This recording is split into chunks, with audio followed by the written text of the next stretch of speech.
Hi viewers, welcome to our channel. Anchor Shyamala గారు మనం చూసాం. మరి ఎలక్షన్స్లో వైసీపీ తరఫు నుంచి ప్రచారం చేయడం జరిగింది. అప్పుడు కాస్త విమర్శలు అయితే రావడం చూసాం. అయితే ఇప్పుడు ఆమె పైన మెగా దాడి స్టార్ట్ అయిందని చెప్పేసి కొన్ని వార్తల్లో ప్రచారం చేస్తున్నారు. ఈవెన్ బెంగళూరు రేవ్ పార్టీలో ఆమె పార్టిసిపేట్ చేయకుండా ఆమె పార్టిసిపేట్ చేసింది అని చెప్పేసి ఆమె పేరు మీద ప్రచారం చేయడం చూస్తున్నాం. అయితే అసలు ఈ దాడి ఎవరు చేస్తున్నారు ఆమె పైన, ఈ విధంగా అంటే మెగా ఫ్యాన్స్ అని కొంతమంది అని అంటున్నారు. దీంట్లో వాస్తవం ఎంత ఉంది? సో ఇదే అంశం మీరు డిస్కస్ చేయడానికి ప్రజెంట్ మనతో పాటు ఇమ్మంది రామారావు గారు సీనియర్ జర్నలిస్ట్ ఉన్నారు. వారితో డిస్కస్ చేద్దాం. సార్ నమస్కారం. సార్ నమస్తే. సార్, యాంకర్ శ్యామల పైన మెగా దాడి స్టార్ట్ అయిందని చెప్పేసి ప్రచారం అయితే నడుస్తుంది సార్. అంటే మెగా ఫ్యాన్స్ టార్గెట్ చేస్తున్నారు ఆమెని. అంటే ఎలక్షన్స్ లో వైసీపీ తరఫున ప్రచారం చేసింది శ్యామల, అదే ఉద్దేశంతోనే ఇప్పుడు ఆమెను టార్గెట్ చేస్తారంటున్నారు. దీంట్లో వాస్తవం ఎంత ఉంది? అంటే బెంగళూరు రేవ్ పార్టీలో ఆమె పార్టిసిపేట్ చేయలేదు, కాకపోతే ఆమె పేరు కూడా ఉంది అని చెప్పేసి ప్రచారం చేస్తున్నారు. మరి దీన్ని ఏ విధంగా చూడొచ్చు? ఇక్కడ ముందు యాంకర్ శ్యామల అనే వ్యక్తి యాంకర్ కూడా కాదు. యాంకర్కి ఒక స్థాయి ఉంది. ఆ స్థాయి ఎవరు ఫస్ట్, ఎవరు సెకండ్, ఎవరు థర్డ్ అందరికీ తెలిసిందే. మనం ప్రత్యేకించి చెప్పుకోవాల్సిన అవసరం లేదు, అంతే కదా. అదే సుమ అనుకోండి, సుమ అసలు వెళ్దు, అలాగా కాంట్రవర్సీకి వెళ్దు. అదే ఇంకెవరైనా రష్మి ఉందనుకోండి, అనసూయ అనుకోండి, కాంట్రవర్సీకి వాళ్ళు వెళ్ళరు. శ్రీముఖి వీళ్ళందరూ ఉన్నారన్నమాట యాంకర్కి చేసేవాళ్ళు. కొంత స్వప్న గారు వీళ్ళందరూ ఉన్నారు. స్వప్న మరి వైఎస్ఆర్ కాంగ్రెస్ పార్టీయే కదా, ఆవిడ వెళ్ళొచ్చుగా, వెళ్ళలేదు. అంటే డిఫరెన్స్ అన్నమాట ఆవిడకి మిగతా వాళ్ళకి శ్యామలికి మధ్య ఉన్న డిఫరెన్స్ ఏమిటంటే ఏదో ఎక్కువ డబ్బులు ఆఫర్ ఇచ్చే ఉంటారు. ఆవిడకి ముఖ్యంగా డబ్బులు ఉంటే ఏవైనా చెప్పమంటే చెప్తుంది, ఏవైనా చేయమంటే చేస్తుంది. అందువల్ల ఆ ఆశతో కాదు, దురాశతో వెళ్ళింది కనుక. అందులో ఎక్కడికి వెళ్ళింది, ఎవరి మీదకి వెళ్ళింది?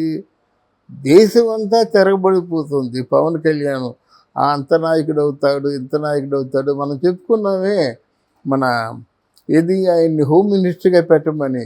అప్పుడే అది కన్ఫర్మ్ చేశారు. పవన్ కళ్యాణ్ హోమ్ మినిస్టరు, అంతకంటే పెద్ద స్థాయికి వెళ్తారని కన్ఫర్మ్ చేశాడు. అటువంటి వ్యక్తి దగ్గరికి ఈవిడ వెళ్ళి ఆపోజిట్గా ఏ ధైర్యంతో ప్రచారం చేస్తుందని ముందు ఆలోచించుకోవాలి, ఆలోచించుకోవాలి. మొత్తానికి ఏదో వైసీపీ వాళ్ళందరూ ఎస్కర్ట్గా ఉండి ప్రచారం చేయనిచ్చారు. కానీ ఇక్కడ ఈ వైసీపీ వాళ్ళతో కాదు మనకి ప్రమాదం, పవన్ కళ్యాణ్తో ప్రమాదం. నువ్వు చేస్తే మొత్తం ఇండస్ట్రీ అంతా తిరగబడి వచ్చి మా పవన్ కళ్యాణ్ అని చెప్పినప్పుడు నువ్వు ఒక్కదాన్ని లింగి అనుకొని వంగ ఈతకు ఓటేయమంటే వాళ్ళకి కొంచెం మండుతుంది ఎవరికైనా సరే. అందువల్ల మొత్తానికి పవన్ కళ్యాణ్ కూడా కొంత కంట్రోల్ చేశాడు. ఆడవాళ్ళ మీదకి తిరగబడ్డం, ఆడవాళ్ళతో మీరు విధంగా గొడవ పడ్డం మంచిది కాదని కంట్రోల్ చేయకపోతే ఎప్పుడో ఆవిడ్ని చెదగొట్టేసేవాళ్ళు. అంటే వాళ్ళకి ఆ కోపాలు ఎలాగ ఉంటాయంటే, ఎలక్షన్ బరిలో దిగినప్పుడు వాళ్ళు ఎండతో తిరుగుతుంటారు. వాళ్ళకి ఆపోజిట్గా ఈ అమ్మాయి ప్రచారం చేసినట్టయితే కొట్టేస్తారు. అలాగే జరిగింది కదా. మరి జనసేన పార్టీలో రాయి పార్టీ అరుణాని 2 సార్లు దెబ్బతిన్నది. అర్థమైంది. ఒకసారి దాడి, రెండోసారి టైరు పంక్చర్ అయిపోయి ప్రాణాంతకమైన పరిస్థితి వచ్చింది. ఇవన్నీ మనకి కళ్ళ ముందు జరుగుతున్నప్పుడు అనుకుంటాం కదా, అయ్యి బాబోయ్ ఇట్లాంటి మనం సింగిల్గా ఉంటే చాలా ప్రాణాపాయం ఉందని. అది లేకుండా నువ్వు వెళ్ళావు కాబట్టి ఇక రేవు పార్టీ అన్నది రోజు రోజు కూడా అభివృద్ధి చెందిపోతుంది. రేవు పార్టీలో ఆ పార్టీని అలుసుగా చూపించుకొని వికృతమైనటువంటి చేష్టలు చేస్తారు. రేవు పార్టీలో కొకేన్ కూడా బ్రహ్మాండంగా, డ్రగ్స్ కొకేను బ్రహ్మాండంగా వాళ్ళు వాడుతారని సమాచారం, విశ్వసనీయ సమాచారం. అందువల్ల ముందు హేమ వెళ్ళింది అనుకున్నారు. ఆ హేమ ఏం చేసింది? అబ్బాయి అక్కడే వెళ్ళాను, నేను ఇంట్లోనే ఉన్నాను కదా.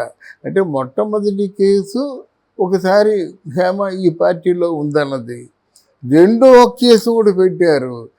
మా పార్టీలో ఉంటూ నేను ఎక్కడా లేను, మాదే తప్పు అన్నట్టుగా హేమ ప్రవర్తించింది కాబట్టి రెండోసారి కూడా కేసు పెట్టారు. ఇప్పుడు నిజం నిగ్గు తేలిపోయింది. అలాగే ఇక్కడ శ్యామల ఏమి చేస్తుందో ఏమో తెలీదు. వీరికేంటంటే లోనికి వెళ్ళినప్పుడు వీరికి ఏదో ఒక చిన్న ఐడి నెంబర్ ఇస్తారు. ఆ నెంబర్ చెప్పినట్టయితే లోనికి ప్రవేశిస్తారు. అందులో ఎంటర్ అయిన వాళ్ళు పేరు, ఐడి, పిన్ నెంబర్ అంతా చెప్పిన వాళ్ళలో ఈ శ్యామల ఒకరు ఉన్నారని వాళ్ళ అభియోగం. ఎంతవరకు ఉన్నారో మనకు తెలియదు, కానీ శ్యామల కూడా అంటే ఇప్పుడు నెక్స్ట్ శ్యామలాగే శ్యామల కూడా అయిపోతుంది కదా. అందువల్ల వాళ్ళ అభియోగం మోపారు, నువ్వు నిరూపించుకో కాదని. వాళ్ళంతా పకడ్బందీగా ఉంటారు కదా, లక్షలు కోట్లు టర్న్ ఓవర్ అవుతాయి.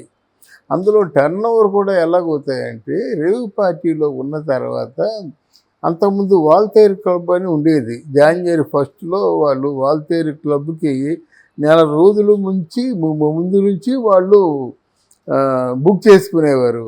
ఆ విధానం ఎలాగుంటుందంటే, అప్పుడు ఇట్లాంటి కొకైను డ్రగ్ బ్రాండ్ ఉండేవి కాదు, కానీ మామూలుగా లిక్కర్స్ ఉండేవి. ఎవరికి ఇష్టమైన లిక్కర్ తీసుకునేవారు, ఎవరికి ఎంత ఇష్టమైతే అంత లిక్కర్ తీసుకునేవారు, ఎవరికి ఏ ఫుడ్ కావాలంటే ఆ ఫుడ్ ఉండేది.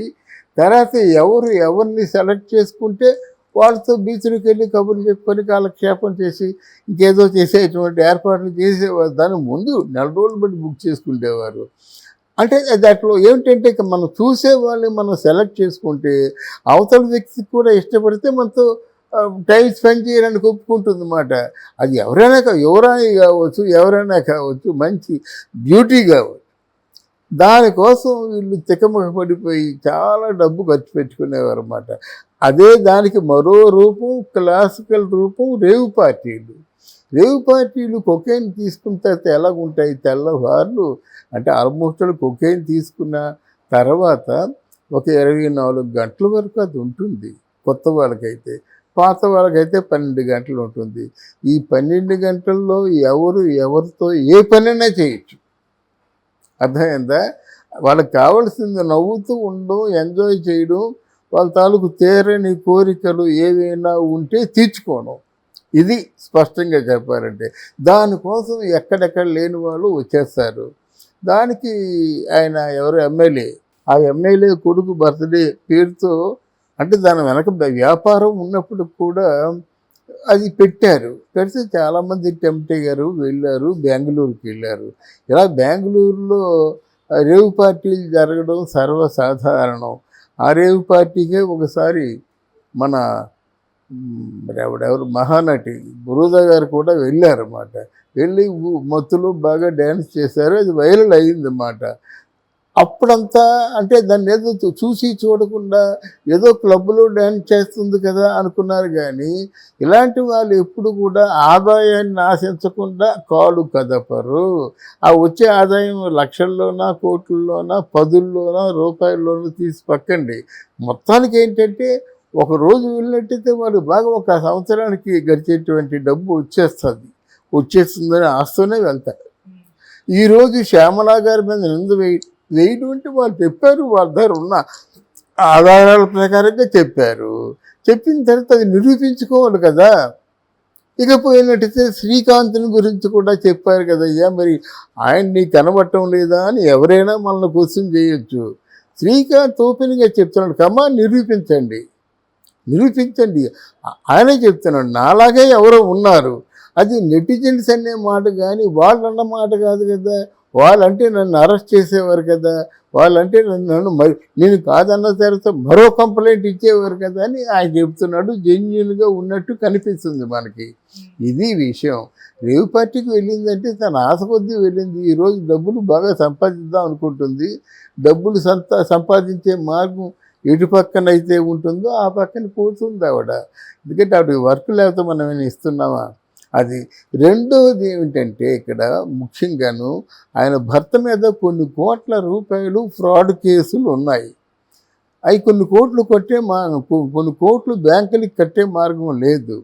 ఈవిడ ఆశ ఏంటంటే, ఎవరైనా మంచి రాజకీయ నాయకుడు ఒకవేళ తనకు సపోర్ట్ చేసినట్టయితే ఆ కేసుల్లోంచి బయటపడవచ్చు అనేటువంటి ఆలోచనతో ఆవిడ శక్తి వంచన లేకుండా కష్టపడుతుంది. మరి దొరికితేనే దొంగ, దొరక్కపోతే దొరకదా. అందువల్ల ఈరోజు దొరికింది, దొంగగా మిగిలిపోయింది. Okay. Thank you so much. Thank you Babu.